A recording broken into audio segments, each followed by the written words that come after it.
Romania, a country of unspoiled natural beauty in the southeastern corner of Europe. Its 240,000 square kilometers has Bulgaria, Hungary, Yugoslavia, and the Soviet Union as its neighbors, stretching from the Black Sea Riviera to the heights of the Carpathian Mountains. The ancient towns and villages reflect the country's long history. Before the Roman conquest in the 2nd century AD, the territory was called Dacia. The people, described by Herodotus as the bravest and most just of the Thracians, are open, friendly, and hospitable. Times have not stood still. Orsova is typical of modern Romania, a completely new town built on the banks of the Danube, famous for its beautiful gardens.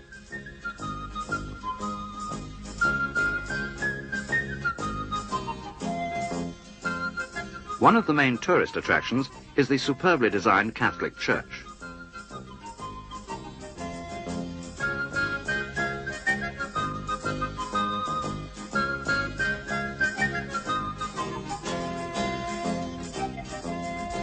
There is still evidence of the immense Roman influence, including the remains of this magnificent bridge across the Danube, built for Emperor Trajan in 105 AD.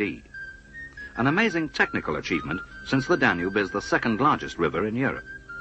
It's the river that flows through areas of exceptional beauty that has been the inspiration of painters, poets, novelists, and of course composers for centuries. Mention the Danube today in motorsport circles, and everyone immediately thinks of the rally held here since 1964, the famous Rally of the Danube. All the top drivers from the socialist countries, plus other leading Western rallyists, are gathered here in Drobeta Turnu-Severin as scrutineering takes place. Cars must conform to international rally regulations, but also they have to be legally fit to drive on public roads.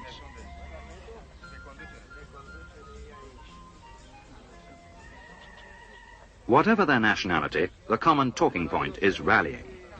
And ich kenne Champion in diesem Auto für Fiat N7Y und mit Reduktion. Das ist besser, ist 240, 260. Martin Holmes talks to a representative from the Romanian factory where the Dacia 1300s are built. The enthusiastic crowds are eager to take in the whole scene.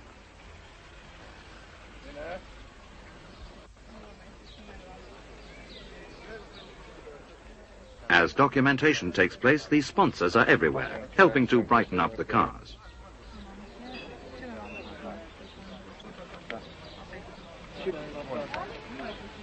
Outside the Park Hotel, headquarters for most of the foreign crews, we catch Castrol's Peter O'Brien talking to Chris Wathen.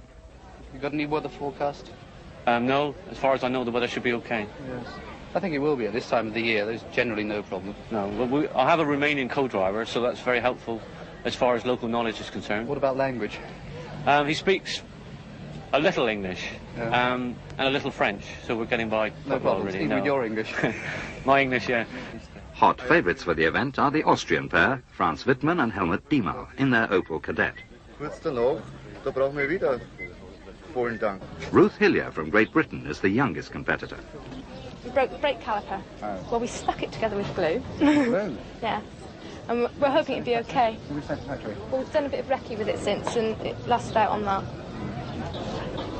How's the engine performing? Engine's okay, yeah.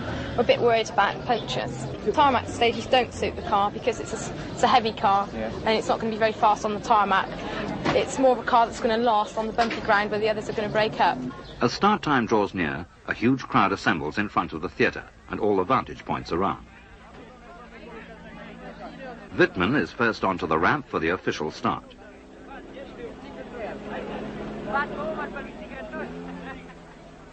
Each of the competitors from the 14 nations taking part are presented with good luck flowers by young members of the Pioneer organization.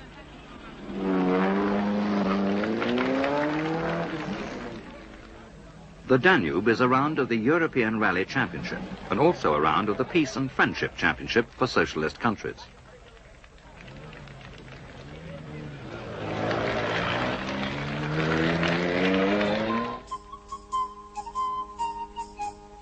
From Turnu-Severin, the cars travel north on the first few kilometers of their 1,600-kilometer journey, passing many of Romania's tourist attractions.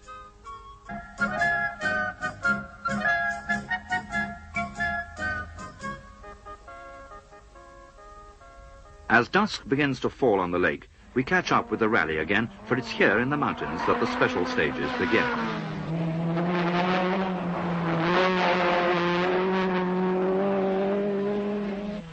The rally is made up of 31 of these special stages, covering some 342 kilometers.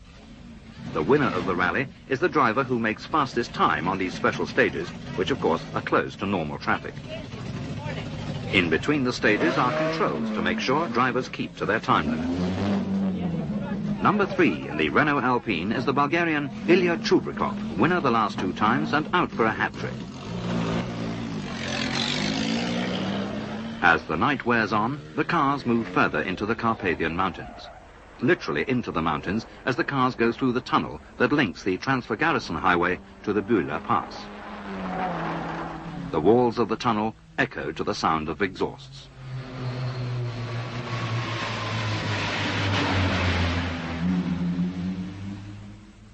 Russian Ido Rider has a quick inspection of the Lada.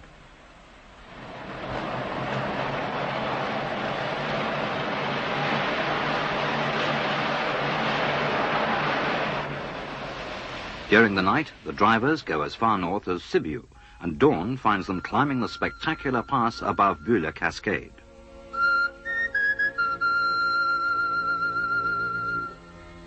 And number 1 on the road, and at the moment number 1 in the rally, are the Austrians Franz Wittmann and Helmut Deimel in the Opel.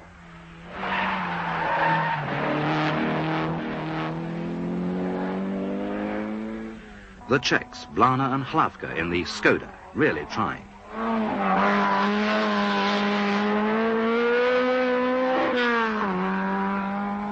The Porsche, driven by Kolev and Stoyanov, is lying in 4th position. Schweitzer in another Czech Škoda.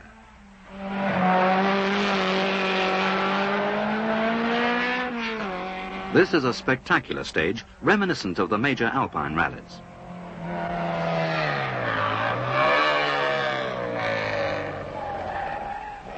The Swedes, Krana and Bertilsson in their Saab.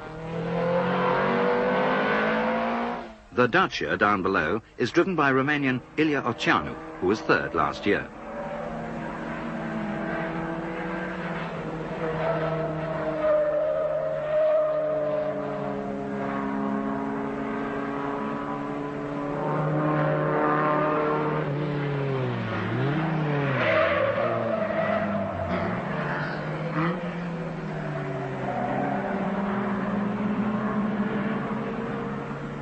The winding road is a tribute to Romanian skill and engineering.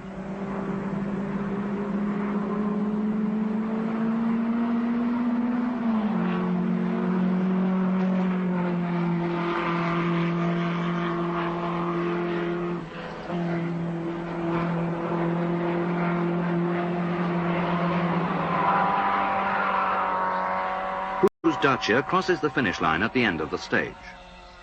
Ruth Hillier's still going strong in the Persia. 5:30 a.m. and 2,000 meters up in the mountains, it's pretty cold for the officials and timekeepers.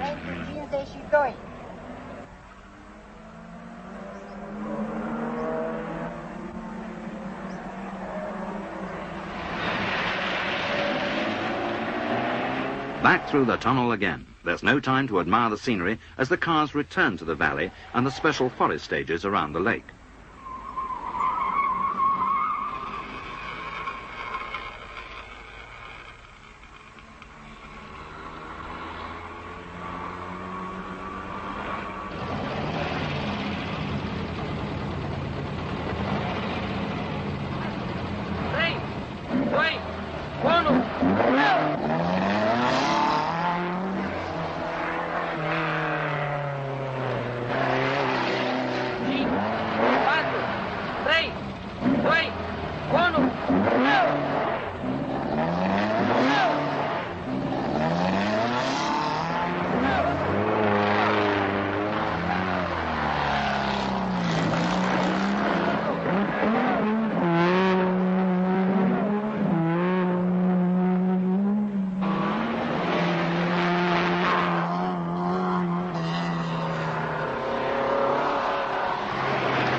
The regular users of these forest tracks seem quite unperturbed by all the action. But watch out round that corner.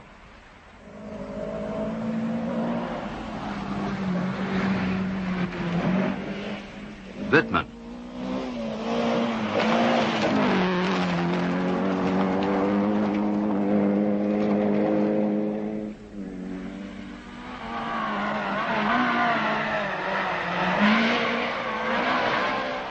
Chubrikov.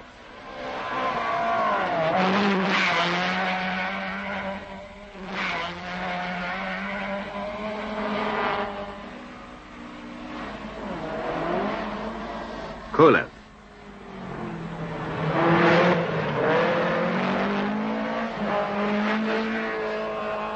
Kvitzer gets the back end going.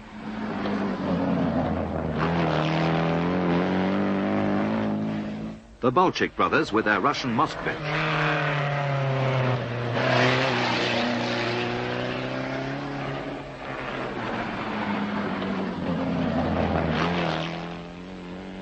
Havel in the Škoda is going well, and up to third place ahead of Sedivi in the blue-striped Škoda. Olteanu is again the leading Dacia driver. From Yugoslavia, Kuzmik in the BMW.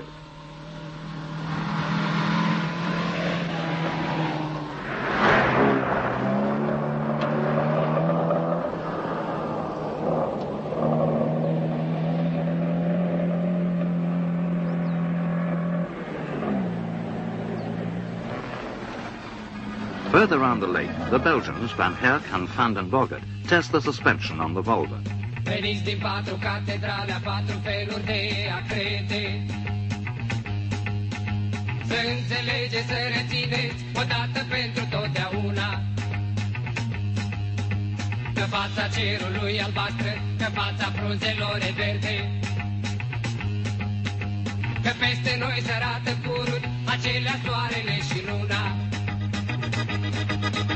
că nu sunt șerci, că sunt brațe de muncă și de regăsire,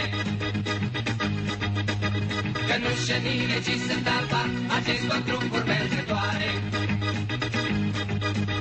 că dunga boci și pe întuneric nu mi se face mai subțire, că-i un copil această braște care rătește și răsare. Din patru feluri de a crede, veniți din patru catedrale,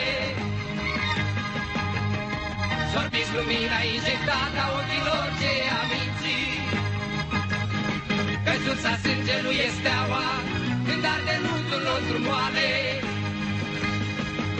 Noi în pereții de columne, privind ne regăsim părinții. From here, it's a winding forest route back to Turner Severin, and a few hours rest and check on positions before the night start to the final stages. Helmut Deimel gives a confident wave to the large crowd before setting off, knowing he and Wittmann have a 4-minute lead.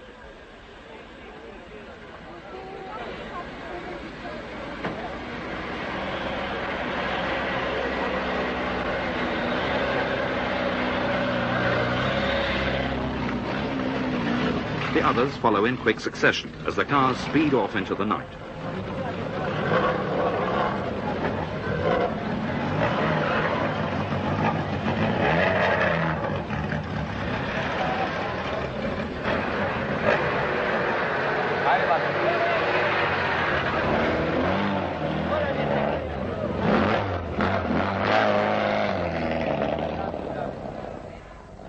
Wittmann is driving like a champion and still holding the lead he has held for 3 days and 2 nights.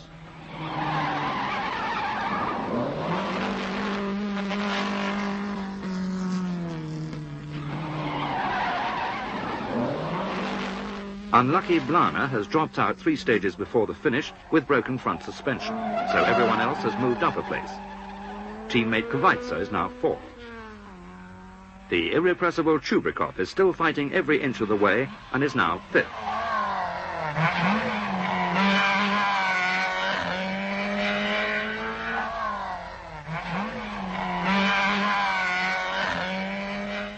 Kolev in the Porsche is 3rd.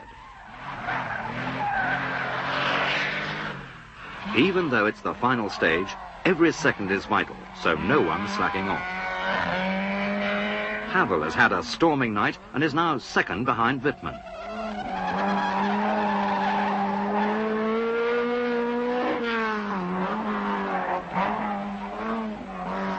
The spectators, who have in some cases been awake as long as the drivers, still follow progress with interest.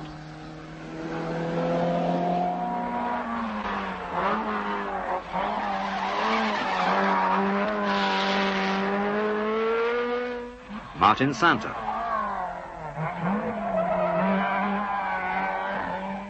Ruth Hillier. Iliwa. Markov.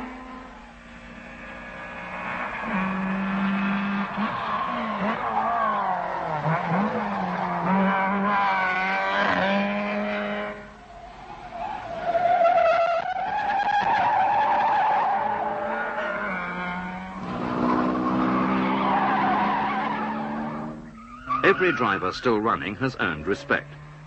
None more so than Lubiak in the little Polish Fiat 126. But many have fallen by the wayside. The weather has been perfect for both drivers and spectators.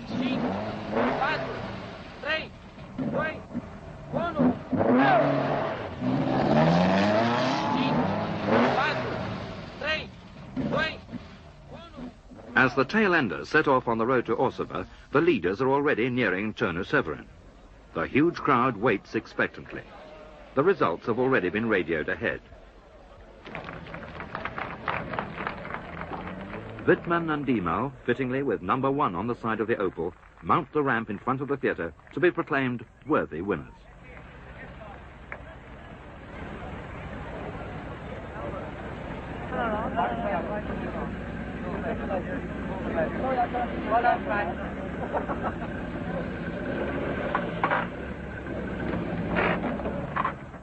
Chubrikov failed in his bid to be winner for the 3rd time, but loses none of his cheerfulness.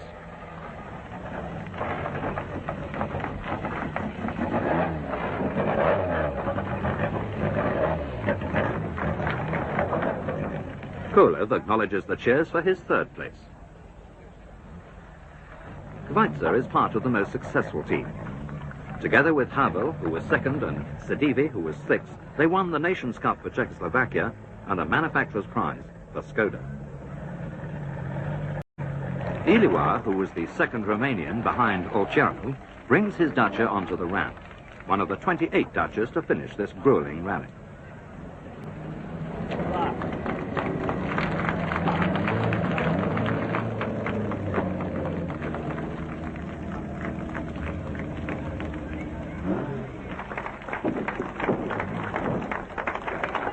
A great reception for 17-year-old Ruth Hillier and her Romanian co-driver, Lucia Cocian.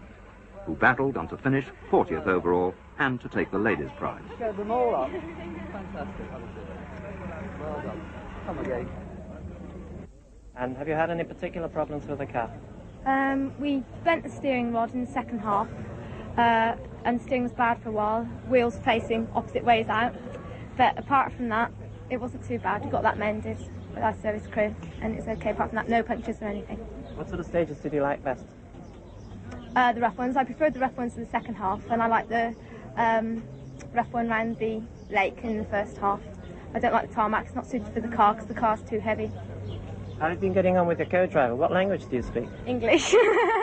I'm lazy and she knows English, so that's what we speak. She's done very well. Lubiak and Wisłowski explain how their Polski Fiat 126 was the smallest car in the rally. But now the tensions are over and the drivers can relax.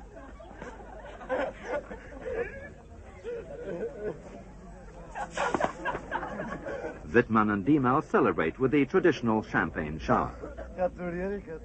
The comradeship of rallying unites all nations. Rivals become friends.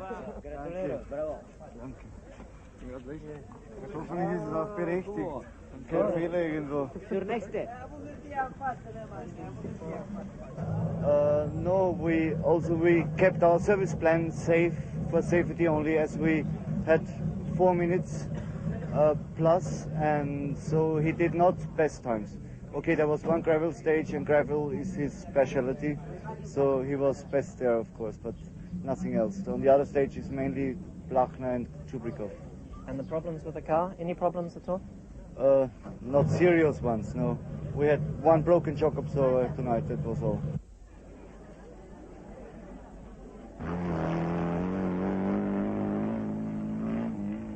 With the rally over, the dust begins to settle on the forest roads. But the drivers, wherever they've come from, will take with them their own special memories of Romania, a country of immense contrasts and natural beauty. The picturesque lakes, the towering forests, the awe-inspiring mountains,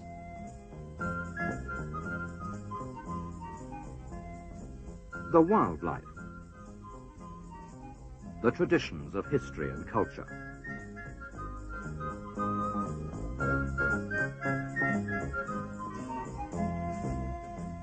The new Romania, with its forward thinking and its ultra-modern technology. Above all, the drivers will remember the friendliness of the Romanian people. Was it a good rally? Yes, it was a nice event.